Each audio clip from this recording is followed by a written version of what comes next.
এটা তো আমার এই বিধানসভা এবং আমাদের এই মণ্ডল, যে এখানে তো আসা প্রতিনিয়তই উচিত, কিন্তু সারা ত্রিপুরা ঘুরতে হচ্ছে।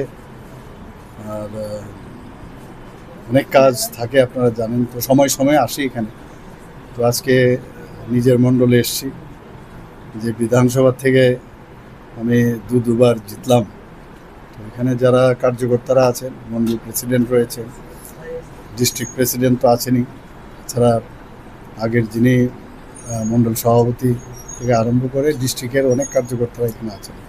তাদের সাথে কথাবার্তা বলা, আগামী দিন কিভাবে আমাদের পথ চলা সেই বিষয়ে আলোচনা রাখা, এবং আশা মানেই সবার সাথে একটা সম্পর্ক স্থাপন হয়। এবং আমাদের সামনে মিউনিসিপ্যালিটির ইলেকশন রয়েছে, আগরতলা মিউনিসিপ্যাল কর্পোরেশনে এবং অন্যান্য নগর পঞ্চায়েত মিউনিসিপ্যালিটি আছে।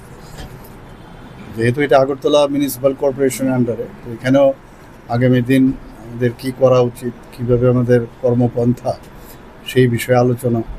বা এমনি তো পয়লা বৈশাখে ডাইরেক্টলি তো এখানে আসা হয়নি, আমার যে বাংলো সেখানে ওরা গিয়েছিল সবাই, ওইখানে আসলাম। একটা প্রীতি সুলভ একটা আলোচনা আজকে করার জন্য মূলত এখানে আসা।